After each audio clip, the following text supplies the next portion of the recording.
आप देख रहे हैं सत्यहिंदी.com। एक नजर अब तक की सुर्खियों। लोकसभा उपचुनाव में कांग्रेस की नेता और उम्मीदवार प्रियंका गांधी ने जीत दर्ज की है। प्रियंका गांधी ने अपने प्रतिद्वंदी उम्मीदवारों के मुकाबले 4 लाख से भी अधिक वोटों के अंतर से जीत हासिल की। बता दें कि यह आंकड़ा राहुल गांधी की जीत के आंकड़े से भी अधिक है। प्रियंका गांधी को 6,20,000 से भी अधिक वोट मिले। वहीं वायनाड में दूसरे नंबर पर कम्युनिस्ट पार्टी के सत्यन मोकेरी और तीसरे नंबर पर बीजेपी की नाव्या हरिदास रहीं। बहन प्रियंका को बधाई देते हुए लोकसभा में विपक्ष के नेता राहुल गांधी ने लिखा कि मुझे बहुत गर्व महसूस हो रहा है क्योंकि वायनाड में मेरे परिवार ने प्रियंका पर भरोसा जताया है। मुझे विश्वास है कि वह हमारे प्रिय वायनाड को प्रगति और समृद्धि के प्रकाश स्तंभ में बदलने के लिए साहस, करुणा और अटूट समर्पण के साथ नेतृत्व करेंगी। झारखंड में इंडिया गठबंधन की जीत पर कांग्रेस नेता राहुल गांधी ने बधाई देते हुए एक्स पर लिखा कि झारखंड के लोगों का इंडिया को विशाल जनादेश देने के लिए दिल से धन्यवाद। मुख्यमंत्री हेमंत सोरेन जी, कांग्रेस और झारखंड मुक्ति मोर्चा के सभी कार्यकर्ताओं को इस विजय के लिए हार्दिक बधाई और शुभकामनाएं। राहुल गांधी ने कहा कि प्रदेश में गठबंधन की यह जीत संविधान के साथ जल, जंगल, जमीन की रक्षा की जीत है। वहीं महाराष्ट्र के चुनावी नतीजों पर उन्होंने कहा कि महाराष्ट्र के नतीजे अप्रत्याशित हैं और इनका हम विस्तार से विश्लेषण करेंगे। प्रदेश के सभी मतदाता भाई बहनों को उनके समर्थन और सभी कार्यकर्ताओं को उनकी मेहनत के लिए धन्यवाद। वरिष्ठ कांग्रेस नेता रमेश चेन्नीथला ने शनिवार को कहा कि महाराष्ट्र विधानसभा चुनाव के नतीजे अविश्वसनीय और अस्वीकार्य हैं। कांग्रेस नेता ने सवाल किया कि क्या सत्तारूढ़ गठबंधन की लड़की बहन योजना किसानों की परेशानियों और नागरिकों की अन्य समस्याओं को खत्म करने में कामयाब रही है। वहीं कांग्रेस नेता जयराम रमेश ने महाराष्ट्र चुनाव के परिणाम को अस्पष्ट बताया और दावा किया कि विपक्ष को हराने की साजिश के तहत लक्षित तरीके से समान अवसर को बिगाड़ा गया। जयराम रमेश ने कहा कि महाराष्ट्र विधानसभा चुनाव का परिणाम हमारे लिए आश्चर्यजनक और अस्पष्ट है। उन्होंने इस बात पर जोर दिया कि यह विकास की जीत नहीं है, जैसा कि भाजपा ने पेश किया है। शिवसेना यूबीटी प्रमुख उद्धव ठाकरे ने महाराष्ट्र चुनाव के परिणामों को पूरी तरह अप्रत्याशित और समझ से परे बताया। एक प्रेस कॉन्फ्रेंस को संबोधित करते हुए ठाकरे ने कहा कि उन्हें विश्वास नहीं हो रहा कि महाराष्ट्र, जिसने कोरोना वायरस महामारी के दौरान उन्हें कुटुंब प्रमुख यानी परिवार के मुखिया के रूप में सुना, उनके साथ ऐसा व्यवहार करेगा। आपको बता दें कि महाराष्ट्र चुनाव के परिणामों में महाविकास अघाड़ी को करारी हार का सामना करना पड़ा, जिसके उम्मीदवार लगभग 50 सीटों पर जीत या बढ़त बनाए हुए हैं। पंजाब की 4 विधानसभा सीटों पर हुए उपचुनाव में आम आदमी पार्टी ने गिद्दड़बाहा, डेरा बाबा नानक और चप्पेवाला विधानसभा क्षेत्रों पर कब्जा कर लिया है, जबकि कांग्रेस ने बरनाला सीट पर उपचुनाव जीता। भाजपा के खाते में कोई सीट नहीं गई। तीनों सीटों पर आपकी जीत पर पार्टी सांसद राघव चड्ढा ने कहा कि पंजाब उपचुनाव के नतीजे आम आदमी पार्टी के लिए बहुत रोमांचक रहे हैं, क्योंकि आज पार्टी ने यहाँ 4 विधानसभा सीटों में से 3 पर जीत हासिल की है। यह इसलिए भी अधिक रोमांचक है क्योंकि आम आदमी पार्टी इन विधानसभा सीटों गिद्दड़बाहा, डेरा बाबा नानक और चप्पेवाल पर पहले कभी जीत हासिल नहीं कर पाई थी, लेकिन आज अरविंद केजरीवाल और सीएम भगवंत मान के नेतृत्व में पिछले 2.5 सालों में पार्टी के काम को देखने के बाद इन विधानसभा क्षेत्रों के लोगों ने हमें वोट दिया है। चुनाव आयोग के अनुसार उत्तर प्रदेश में 20 नवंबर को हुए उपचुनावों में भाजपा ने 5 सीटें जीती हैं और कुंदरकी में आगे चल रही है, जबकि उसकी सहयोगी आरएलडी ने 9 विधानसभा सीटों में से 1 पर जीत हासिल की है। इसके अलावा समाजवादी पार्टी ने शेष 2 सीटें सीसामऊ और करहल जीती हैं। उपचुनाव के नतीजों पर समाजवादी पार्टी प्रमुख अखिलेश यादव ने कहा कि सच्चे और साहसी लोगों की शक्ति और सामर्थ्य संघर्षों से ही बढ़ती हैं। उत्तर प्रदेश विधानसभा उपचुनाव में इंडिया गठबंधन के संयुक्त प्रत्याशी के रूप में समाजवादी पार्टी के दोनों विजयी उम्मीदवारों को जिताने के लिए सभी मतदाताओं, समर्थकों, कार्यकर्ताओं और नेताओं का हार्दिक आभार दिल से शुक्रिया। सीसामऊ विधानसभा सीट से नसीम सोलंकी व करहल विधानसभा सीट से तेज प्रताप यादव को जीत की हार्दिक बधाई। इंडिया गठबंधन समाजवादी पार्टी के अन्य सभी प्रत्याशियों को भी बधाई, जिनकी नैतिक जीत हुई है, क्योंकि दुनिया ने सरेआम वोट की लूट को देखा है।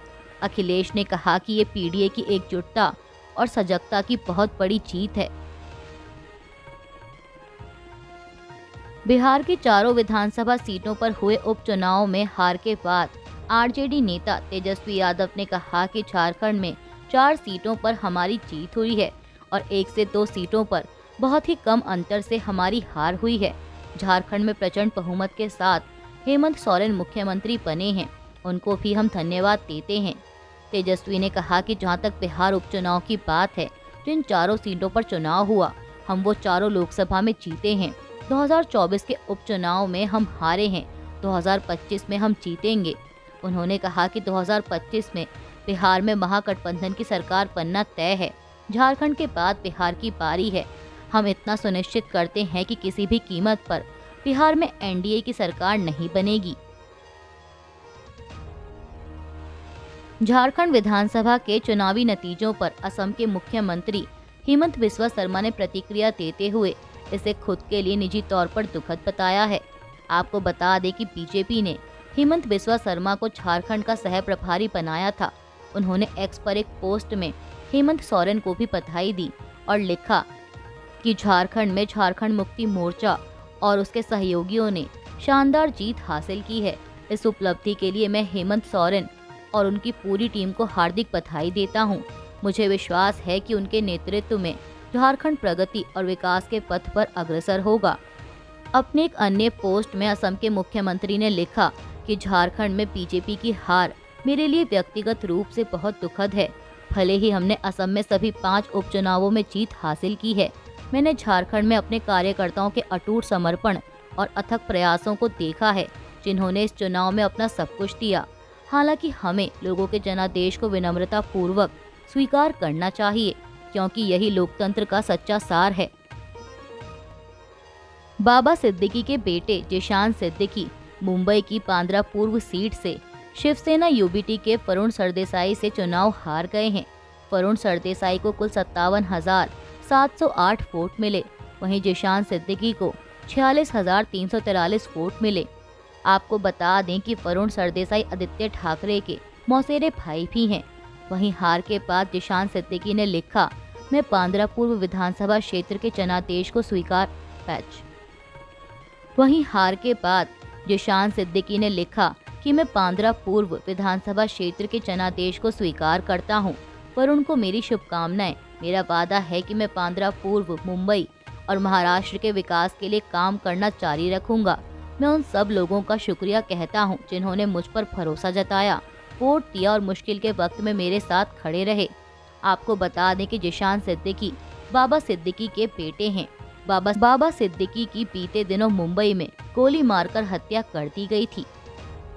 महाराष्ट्र विधानसभा चुनाव के रुझानों में बीजेपी के नेतृत्व वाला महायुति गठबंधन 216 सीटों पर बढ़त बनाए हुए है, जबकि कांग्रेस के नेतृत्व वाला महाविकास अघाड़ी गठबंधन महज 57 सीटों पर आगे है।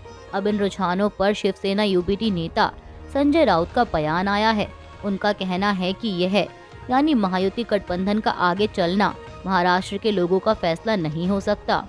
संजय राउत ने कहा कि ये महाराष्ट्र की जनता का फैसला नहीं हो सकता। हमें पता है कि महाराष्ट्र की जनता क्या चाहती है। जो नतीजे सामने आए हैं, मैं उन पर विश्वास करने को तैयार नहीं हूँ। राउत ने कहा कि हमें पता था कि महाराष्ट्र की जनता का मत किस दिशा में जा रहा है, लेकिन 2 दिन पहले गौतम अडानी पर भ्रष्टाचार के आरोप लगे, उसमें बीजेपी की पोल खुली, उस पर से ध्यान हटाने के लिए ऐसा किया गया है। इसकी तैयारी पहले से चल रही थी। उन्होंने कहा कि हमने ये जो महाराष्ट्र, मुंबई गौतम अडानी की जेब में जा रहा है, उसका विरोध किया कि अडानी राष्ट्र नहीं होने देंगे, इसलिए इस प्रकार के नतीजे महाराष्ट्र पर लाद दिए गए। ये जनता का फैसला नहीं हो सकता। मुझे इसमें बड़ी साजिश नजर आ रही है। यह मराठी मानुष और किसानों का जनादेश नहीं है। पीएम मोदी ने महाराष्ट्र और झारखंड विधानसभा चुनाव के नतीजों पर प्रतिक्रिया दी है। उन्होंने महाराष्ट्र में पार्टी के प्रदर्शन पर लिखा, विकास जीता, गुड गवर्नेंस जीता। एकजुट होकर हम और ऊंचा जाएंगे। महाराष्ट्र के मेरे भाइयों और बहनों का दिल से शुक्रिया, खास तौर पर राज्य के युवाओं और महिलाओं का, जिन्होंने एनडीए को ऐतिहासिक जनादेश दिया। मैं जनता को ये आश्वासन देता हूँ कि हमारा गठबंधन महाराष्ट्र की प्रगति के लिए काम करता रहेगा। पीएम मोदी ने झारखंड में झारखंड मुक्ति मोर्चा की अगुवाई वाले गठबंधन को उनके प्रदर्शन पर भी बधाई दी। प्रधानमंत्री ने लिखा कि मैं झारखंड की जनता को हमारे प्रति उनके समर्थन के लिए धन्यवाद कहता हूँ। हम जनता के मुद्दे उठाने और राज्य के लिए काम करने में हमेशा आगे रहेंगे। मैं झारखंड मुक्ति मोर्चा की अगुवाई वाले गठबंधन को राज्य में उनके प्रदर्शन के लिए शुभकामनाएं देता हूं। झारखंड में इंडिया गठबंधन को मिले जनादेश पर मुख्यमंत्री हेमंत सोरेन ने कहा कि झारखंड में एनडीए और इंडिया के बीच चुनावी मुकाबला हुआ। इंडिया गठबंधन का बेहतरीन प्रदर्शन होता दिख रहा है। राज्य के मतदाताओं को मैं बहुत बहुत धन्यवाद और आभार प्रकट करता हूं। पूरा परिणाम आने का हमें इंतजार है। मुख्यमंत्री सोरेन ने कहा कि प्रधानमंत्री मोदी ने भी बधाई के संदेश हमें भेजे हैं। मैं उनका भी बहुत बहुत शुक्रिया अदा करता हूं। महाराष्ट्र में प्रचंड जीत के बाद मुख्यमंत्री एकनाथ शिंदे और दोनों उप मुख्यमंत्री देवेंद्र फडणवीस और अजीत पवार मीडिया को संबोधित कर रहे हैं। महायुति के नेताओं ने मीडिया के सामने आकर विक्ट्री का साइन दिखाया। सबसे पहले अजीत पवार ने कहा कि महाराष्ट्र की जनता ने विकास के मुद्दे पर महायुति को समर्थन दिया। फिर मुख्यमंत्री एकनाथ शिंदे ने कहा कि यह महायुति के लिए रिकॉर्ड जीत है। हम पूरे महाराष्ट्र का आभार जताते हैं। हमने महाविकास अघाड़ी की सरकार के द्वारा लगाई गई सारी रोक को हटा दिया। लोगों ने हम पर प्यार बरसाया। यह चुनाव लोगों ने अपने हाथ में लिया था। हमारा लक्ष्य महाराष्ट्र का विकास रहा है। हमारी सरकार आम जनता की सरकार है। मैं पीएम मोदी के सहयोग के लिए उनका आभार जताता हूँ। महिलाएं, बच्चे और किसान हमारा केंद्र रहे हैं। हम कॉमन मैन को सुपरमैन बनाना चाहते हैं। शिंदे ने आगे कहा कि मेरे लिए सीएम का फुल फॉर्म चीफ मिनिस्टर नहीं बल्कि कॉमन मैन है। महाराष्ट्र के चुनावी नतीजों को बड़ी साजिश करार देने के बाद शिवसेना यूबीटी नेता संजय राउत ने एक और बड़ा दावा किया है। उन्होंने दावा किया कि दिल्ली में ये फैसला किया गया है कि एकनाथ शिंदे को मुख्यमंत्री नहीं बनाया जाएगा। राउत ने आगे कहा कि उनके मन में इस बात को लेकर कोई संदेह नहीं है कि चुनाव में पैसे का इस्तेमाल किया गया। उन्होंने सवाल उठाते हुए कहा कि मुख्यमंत्री एकनाथ शिंदे के सभी विधायक कैसे जीत सकते हैं। अजीत पवार, जिनके विश्वासघात ने महाराष्ट्र के लोगों को नाराज किया, वह कैसे जीत सकते हैं। विधानसभा उपचुनावों से उत्साहित कर्नाटक के मुख्यमंत्री सिद्धरमैया ने शनिवार को कहा कि उन्होंने जनता की अदालत में जीत हासिल की है। आपको बता दें कि उपचुनावों में सत्तारूढ़ कांग्रेस ने तीनों सीटों पर जीत दर्ज की है। मुख्यमंत्री ने संदूर, शिवगांव और चन्नपटना में विधानसभा उपचुनावों में पार्टी की जीत का क्रेडिट गारंटी योजनाओं को दिया। सिद्धरमैया ने पत्रकारों से कहा कि आप जानते हैं कि महात्मा गांधी ने क्या कहा था। उन्होंने कहा था कि जनता की अदालत अदालतों से बेहतर है। अब जनता की अदालत ने मुझे अपना फैसला सुना दिया है। पश्चिम बंगाल की 6 विधानसभा सीटों पर हुए उपचुनाव में तृणमूल कांग्रेस ने जीत दर्ज की है। टीएमसी महासचिव अभिषेक बनर्जी ने उपचुनाव में जीत दर्ज करने वाले पार्टी के सभी 6 उम्मीदवारों को बधाई दी। अभिषेक बनर्जी ने सोशल मीडिया पर लिखा कि पश्चिम बंगाल उपचुनाव में बंगाल के उम्मीदवारों की निर्णायक जीत के लिए मैं आपको बधाई देता हूं, जिन्होंने जमींदारों, मीडिया और कोलकाता हाईकोर्ट के एक वर्ग की ओर से बंगाल को बदनाम करने के लिए बनाए गए माहौल को चुनौती दी। अभिषेक ने लिखा कि मैं पश्चिम बंगाल के लोगों के सामने नतमस्तक हूं, जिन्होंने लोकतांत्रिक तरीके से बांग्ला विद्रोहियों, उनके फर्जी बयानों को खत्म किया और हम पर अपना भरोसा जताया। उत्तराखंड की केदारनाथ विधानसभा सीट पर हुए उपचुनाव में भाजपा उम्मीदवार ने जीत दर्ज की है। मुख्यमंत्री पुष्कर सिंह धामी ने ट्वीट कर उन्हें बधाई दी। सीएम धामी ने लिखा कि केदारनाथ विधानसभा उपचुनाव में जनता द्वारा भाजपा को दिया गया जनादेश न केवल डबल इंजन सरकार के अभूतपूर्व विकास कार्यों पर जनता के अटूट विश्वास की मुहर है, बल्कि केदारनाथ की पावन धरती पर झूठ और भ्रामक राजनीति करने वालों को करारा जवाब भी है। बिहार की 4 विधानसभा सीटों पर हुए उपचुनाव में भाजपा के नेतृत्व वाले एनडीए गठबंधन ने जीत हासिल की है। इस पर बिहार के उप मुख्यमंत्री सम्राट चौधरी ने कहा कि यह लोकतंत्र की जीत है। भाजपा एनडीए को महाराष्ट्र, बिहार, उत्तर प्रदेश में जिस तरह की जीत मिली है, आगे झारखंड की भी स्थिति सुधरने वाली है। स्पष्ट तौर पर एनडीए को पूर्ण बहुमत की सरकार महाराष्ट्र की जनता ने बनाया है। बिहार की 4 सीटों पर एनडीए की जीत हुई है। जो लोग इन चुनावों को सेमीफाइनल बता रहे थे, वे खुद सेमीफाइनल में हार कर बाहर हो गए। वहीं आरजेडी नेता मृत्युंजय तिवारी ने बिहार विधानसभा उपचुनाव के नतीजों पर कहा कि जो हमें उम्मीद थी उस हिसाब से परिणाम हमारे पक्ष में नहीं आए हैं। इसकी समीक्षा की जाएगी, इनके कारणों का पता किया जाएगा कि कहां चूक हुई। हालांकि ठीक बगल में यानी झारखंड में तेजस्वी यादव का जादू सिर पर चढ़कर बोला। आरजेडी के 6 में से 5 उम्मीदवार जीतने जा रहे हैं। उपचुनाव में जो सरकार होती है उसे लाभ मिलता है। हम इसका बदला 2025 के बिहार विधानसभा चुनाव में लेंगे। बिहार में भी इंडिया गठबंधन की सरकार बनेगी, ये तय है। मुंबई की अणुशक्ति नगर विधानसभा सीट पर एनसीपी शरद पवार गुट के नेता और बॉलीवुड अभिनेत्री स्वरा भास्कर के पति फहाद अहमद आखिरी राउंड की काउंटिंग के बाद भी करीब 3000 वोटों से पीछे हैं और पहले नंबर पर नवाब मलिक की बेटी और एनसीपी अजीत पवार गुट की नेता सना मलिक हैं। इसके अलावा एमएनएस के आचार्य नवीन विद्याधर तीसरे नंबर पर रहे।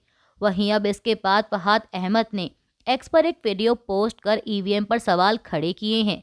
वीडियो में उन्होंने कहा कि इलेक्शन कमीशन की वेबसाइट पर मैं लगातार आगे चल रहा था, यहाँ तक कि 17वें राउंड तक मैं आगे था। कुल राउंड 19 थे। फहाद अहमद ने कहा कि जो ईवीएम वोटिंग के दिन सुबह 7 बजे से लेकर शाम 6 बजे तक चली थी, उसमें 99% बैटरी निकलती है।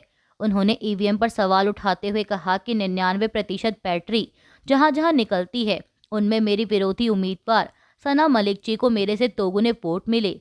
जैसे ही कोई ईवीएम खुलती है जिसमें 99% बैटरी है, उसमें सना मलिक का अंतर 2 गुना या 3 गुना है। यह चिंता की बात है। फहाद ने कहा कि मैं इलेक्शन कमीशन को फिर से काउंटिंग के लिए लिख रहा हूं। मुझे पूरी उम्मीद है कि इलेक्शन कमीशन इस पर जांच बिठाएगा और उस जांच से पहले किसी भी तरह के नतीजों का ऐलान नहीं किया जाएगा। अभी के लिए बस इतना ही। बाकी की खबरों के लिए जुड़े रहिए सत्य हिंदी.com के साथ।